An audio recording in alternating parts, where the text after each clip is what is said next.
5-Minute Mom. Today's episode has a sponsor. It's sponsored by salt, reminding you to take everything you read on the internet and hear in mommy groups with a heavy dose of salt, including me. So, I get a little triggered with mommy wars. I'm going to put that right out there. And a hot topic for mommy wars is babies sleeping or not sleeping, or if you try and schedule sleep or do sleep training, or if you do other things, or if you cry it out, or if you let them sleep in your room or let them sleep in your bed. Moms, please recognize that the world wants us divided. Satan hates motherhood, hates it. We're forming the society. We're forming what's going to happen in the world. Our birth of 5 years psychologically is a huge time for kids, right? So of course, motherhood is going to be under attack. Let's all cut each other some slack, first of all. Second of all, I want to get into something because I've been meaning to do it for a while. So, my sister, shout out to Betsy, it, kind of triggered me this today or last night. She sent it last night, but I didn't see it until today, with a couple things that are showing up in her news feeds or groups, or I don't know why she's getting these messages, but it's, she's like, why am I seeing this? And I'm like, I don't know, because I don't know. So anyway, the first one is this little meme, and it says, sleep myth. It is important for babies to be able to sleep independently. Why is that a sleep myth? I don't get it. I have 5 kids that are 10 and under. My first 2 just about broke me because they were both terrible sleepers, and I had them about 22 months apart and had trouble breastfeeding with both of them, and it was a nightmare. I was getting so little sleep. I was depressed. It was torture. Sleep deprivation is a form of torture. Okay? So that's fine. There's that. And then there was this other one that she got sent. I'm just going to give you, this is a little bit graphic.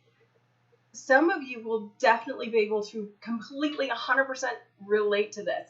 And I'm telling you, I can too, because this was my first and my second, okay? So it's just a cartoon, but there is a little bit of exposure here. So don't watch this around kids, okay? So I'm going to show you. I don't even know if it'll pick up on my screen. Oh, you see the carrier, you see the mom. There it is. There it is. Okay, there it is. So there's that, and it says, please text before stopping by, which is funny, but I saw it, and it immediately brought me back to a time in my life where, that was me with, a cardigan over the Moby wrap, right? And that was with my first, when I was, I have low supply. I've accepted it. It's happened with all 5 of my kids.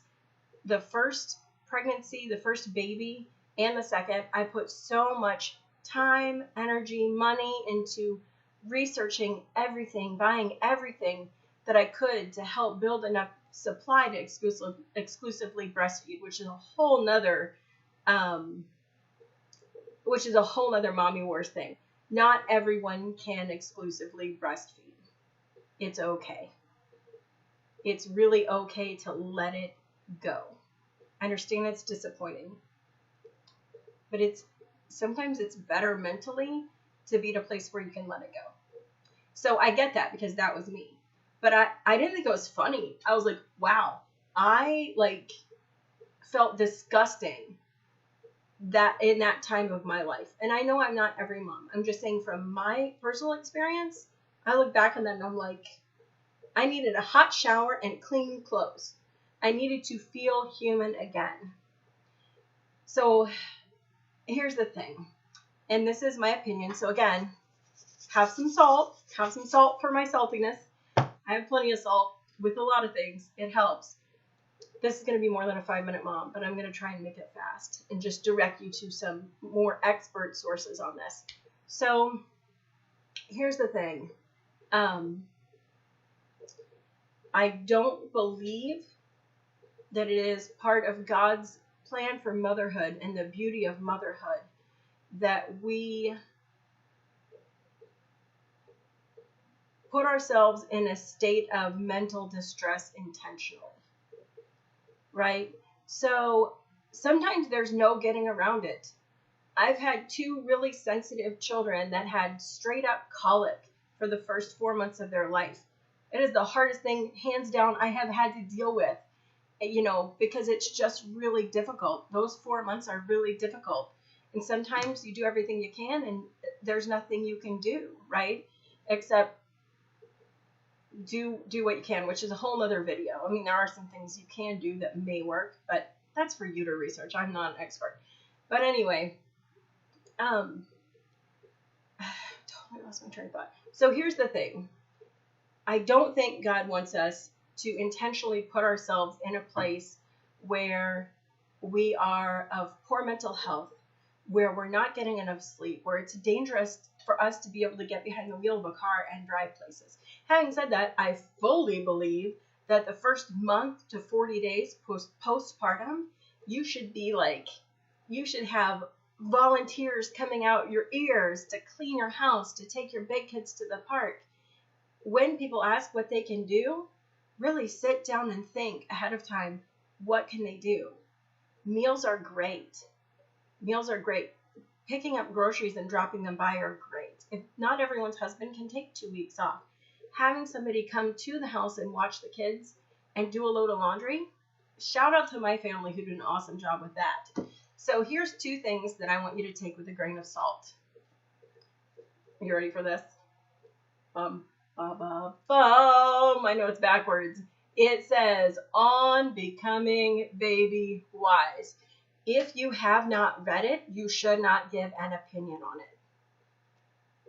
Okay? It's not cry it out, although I have a friend who consistently did cry it out with each of her kids around 6 months. I don't know a lot of details about how she did it. They weren't crying it out for hours, but they were crying a little bit. That was part of her sleep training. Her kids are great. Okay? It worked for them. It worked really well.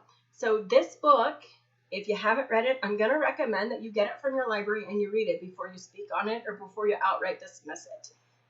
It took me until my 4th, because I did some of it with my son when he was 3 or 4 months old, I think.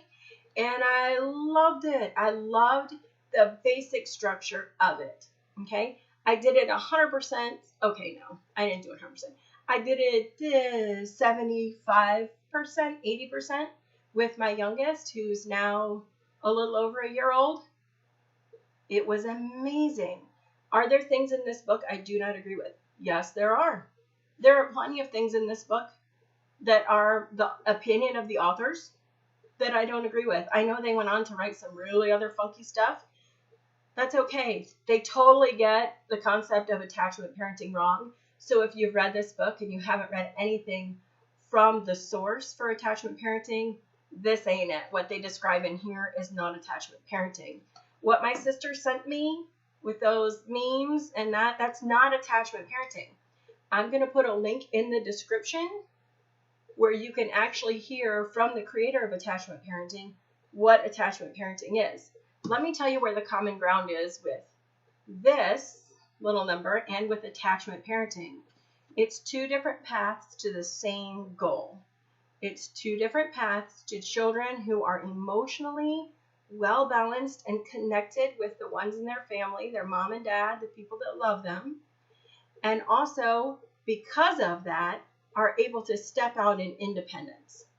Okay, so attachment parenting, the end goal is independence of the child. That's a good thing.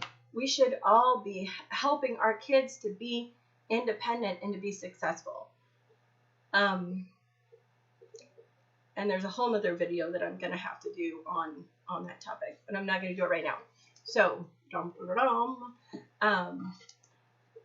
and there, if you want to drop a comment with a good book from the creator of attachment parenting, you do that right now. I'm going to post a link to the website, and you can read it for free there.